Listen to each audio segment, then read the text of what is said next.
LSU beat Clemson in the college football national championship. LSU won 42-25. And, man, what a great story. I had so much fun watching this game. Think about it this way. The Louisiana State football team won a national championship in the Superdome in New Orleans, Louisiana. They had a home game in their home state where they won the national championship. That's unbelievable. That's such a cool story. And then I got to say, I have a lot to say about this game. I'm excited to get into it.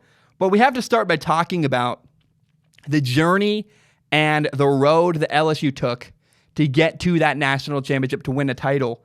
In 2019, the AP preseason poll, these were the top 4 teams before the year started. This is the preseason top 4 teams in the AP poll 2019. The top 4 teams were number 1, Clemson, number 2, Alabama, number 3, Georgia, and number 4, Oklahoma.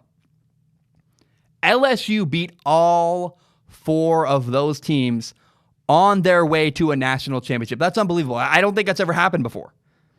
On November 9th, they beat Alabama, and then the final 3 games of the year, they beat Georgia, Oklahoma, and then Clemson. That's unstinking believable. I've never seen a team do that before in my life.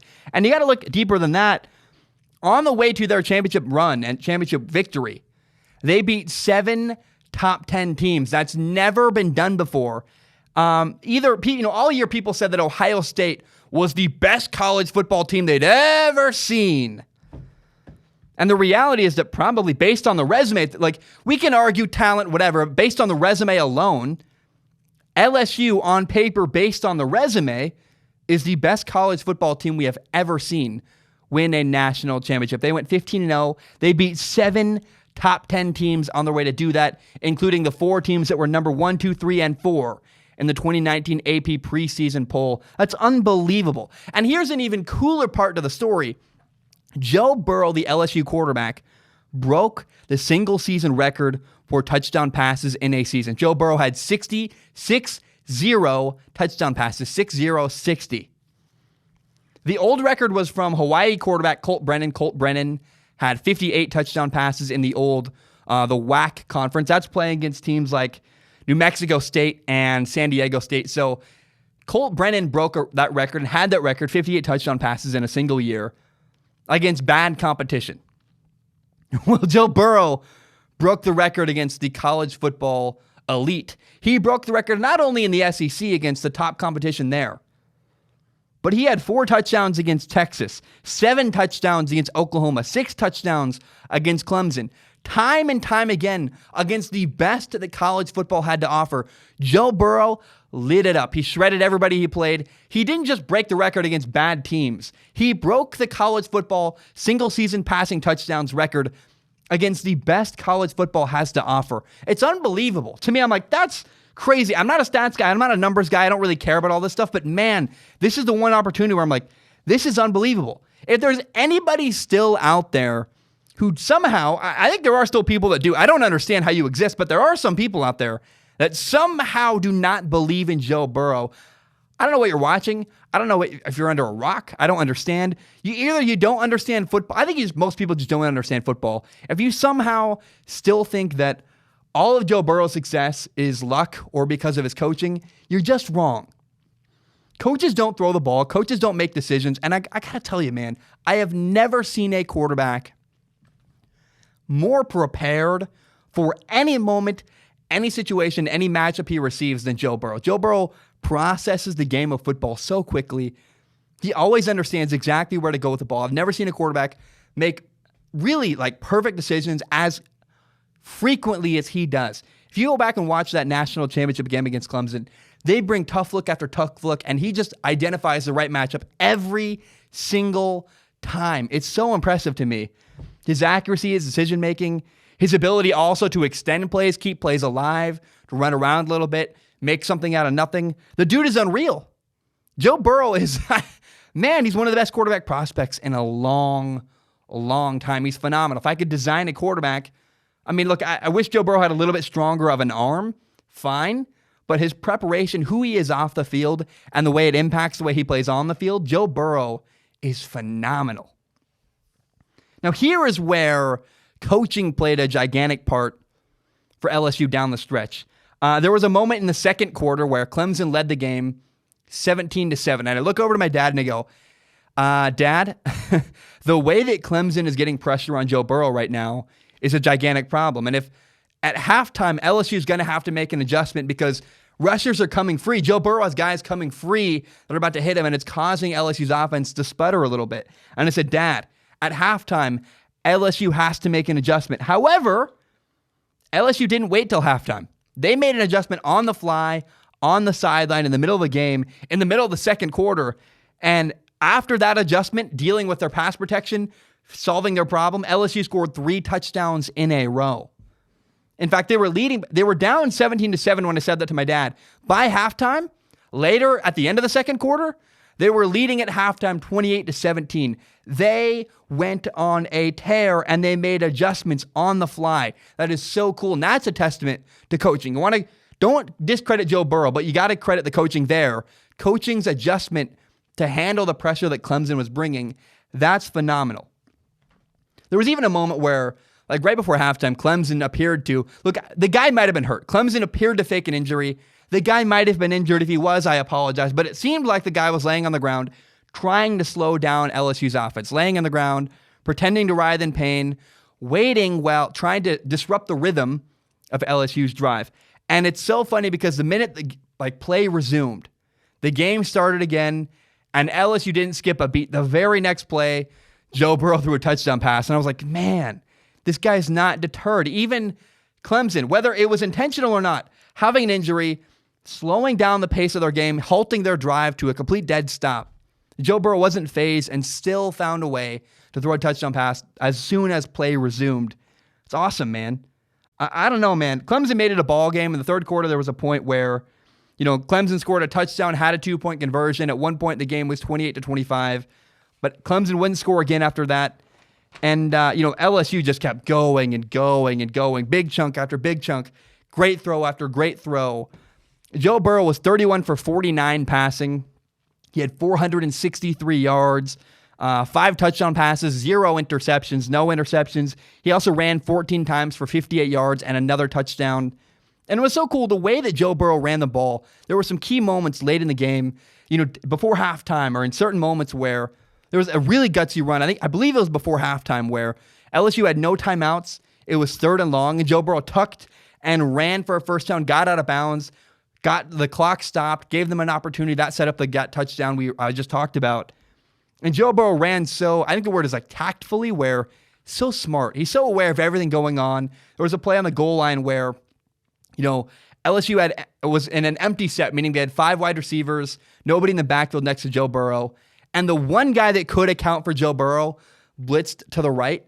Joe Burrow saw that, knew that everybody was going to be back in coverage. He took off to the left, up the middle, and scored a touchdown pass because there was nobody to account for him. When I say he's prepared, what I mean is it's not just preparation, it's his awareness of exactly everything going on around him and exactly where everybody's going to be. It's unbelievable to me. Now, here's the harsh part. Joe Burrow was beating man coverage all day for LSU, playing phenomenal at the quarterback position. Now, the harsh reality about why Clemson lost is that their quarterback, Trevor Lawrence, was unable to beat man coverage. By NFL standards, Clemson had people open. There were receivers open for Clemson by 6 inches. So typically in college, you see receivers that are open by about 5 yards, and you can throw the ball once they're open. This was, LSU was playing really tight man coverage against Clemson, forcing them to have, if they're going to complete passes, they're going to do it into really tight windows where guys are only open by a step. Sadly, Trevor Lawrence was not accurate enough to beat that really tight, really intense man coverage.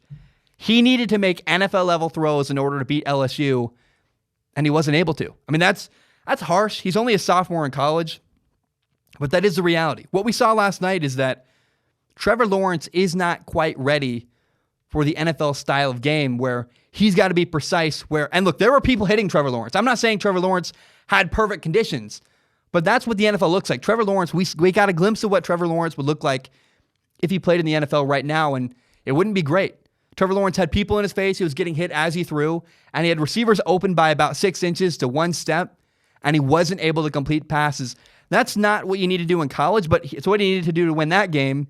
And if Trevor Lawrence is going to go to the next level in the NFL, he's going to have to be able to complete throws with people bearing down, hitting him as he throws, and throw into really tight windows where guys are only open by a step rather than by 5 yards. So we saw Trevor Lawrence, unfortunately, is not quite ready for the NFL. Now, again, he's only a sophomore. I'm being very harsh, but I'm harsh on Trevor Lawrence because he's that good. I mean, Trevor Lawrence lost his very first college football game of his entire career against LSU in the national championship.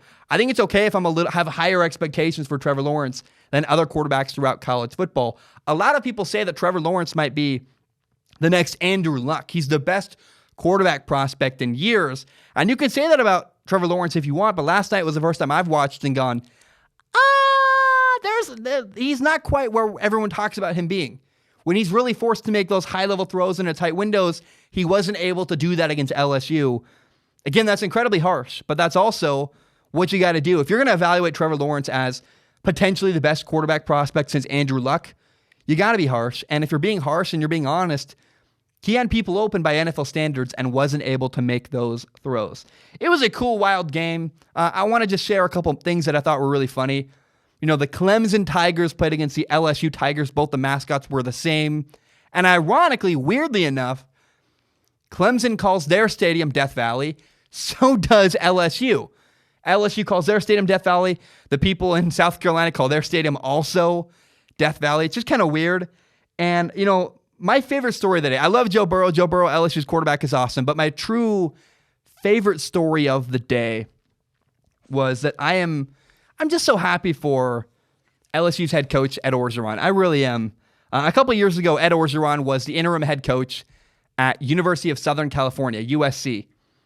And USC decided not to keep him around. USC decided, you know what, Ed, you did great for us, but we're not going to hire you as a head coach. We're going to move on and hire someone else. I believe they hired, I cannot remember. It's a long time ago. I think they hired Ed Orgeron. I wish I looked it up. I didn't. But right now for Ed Orgeron, this was a moment of redemption and vindication. Look where USC is today, and look where Ed Orgeron is. The coach they didn't hire just won the national championship at another college, hoisting that trophy, celebrating the Heisman Trophy with Joe Burrow. That's so cool to me. And my dad's a gigantic USC fan. He was livid when they didn't hire Ed Orgeron. And to me, it's like, good for Ed Orgeron. He got one over on USC. Suck on that, USC. I love. To me, I'm like, yes, go Ed Orgeron. That's so cool. I do have two final thoughts. You know, after this game, number one is that Joe Burrow's preparation, the quarterback for LSU, his preparation and his focus reminds me so much of Tom Brady. I got to watch Tom Brady live earlier in December, and when you watch Tom Brady live on the sideline, he never watches the game. He literally, he's never standing watching his defense. All Tom Brady does is play quarterback, then go to the sideline, and he's got his head down like on an iPad, just constantly glued to his iPad. All he's doing is having his eyes focused, studying the game, trying to prepare for the next opportunity. Then he gets up and he throws the ball and warms up. Joe Burrow is the same way. Joe Burrow has an answer for everything. He's incredibly well prepared. And every time you see Joe Burrow on the sideline, he's not dinking around. He's not watching the defense. He doesn't care what the defense does. He hopes they get a stop. Joe Burrow's on the chalkboard, preparing, making adjustments, getting ready for the next drive.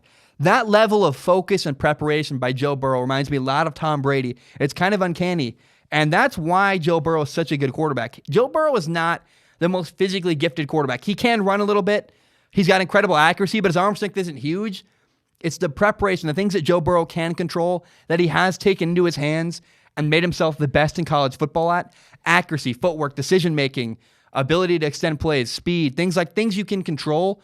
Joe Burrow has controlled and really refined to a T.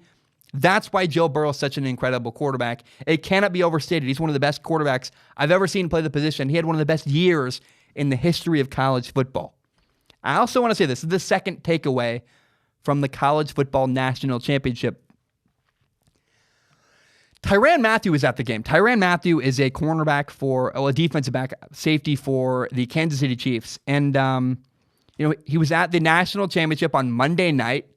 Later during the week on Sunday night, Tyrann Mathieu will play in the AFC Championship game against the Tennessee Titans. And some people were saying that, how could Tyrann Mathieu be there? That's wrong. That's awful. How could he do that? He should be preparing for his game coming up on Sunday. I mean, look, here's my perspective. This was a once-in-a-lifetime opportunity for Tyrann Mathieu. He went to LSU. It's his alma mater. He knows the people there. Tyrann Mathieu might never, ever get the opportunity to watch his former college football team win a national championship again. When that opportunity arises, you go. I don't care. It's not like he was out the night before a game. He doesn't play till next Sunday. It was a day off. It's Victory Monday. Guy, I want to defend Tyrann Mathieu here. He did nothing wrong. And an opportunity like that, when you have an opportunity to do something that you might not ever get the opportunity to do again, you pull the trigger, you take advantage, and make it happen. And so that's exactly what Tyrann Mathieu did. I have no problem with him on the sideline of the national championship game 6 days before he's about to play in the AFC championship game, a short flight away from the state he plays football in. I also got to say this, man. Look, I am sad for Clemson fans. I am. I like their head coach, Dabo Swinney. He seems like a good man. He rubs some people the wrong way. I think Dabo Swinney is one of the most passionate people in college football. He loves his team. He loves his players. His players love him. I think their program is going to be just fine moving forward. They had an incredible year. They went 14-1. They just lost to, the best team in college football history. So, statistically at least. So I have no problem with Clemson. I think it's awesome. I like their run. The way they beat Ohio State was really, really cool. And in the end, man, I'm so happy for LSU. It was just a fun game. The band was fun to watch. I had good pizza. I got to hang out with my dad. Watching the college football national championship there was a special game, special moment. And I'm happy that Joe Burrow got the victory. I really am. I love Joe Burrow. And watching him and Ed Orgeron hold that trophy and celebrate together kind of made my night. And so for me, I just had a blast with the national championship. It was such a good time and a really, really enjoyable game to watch as a fan.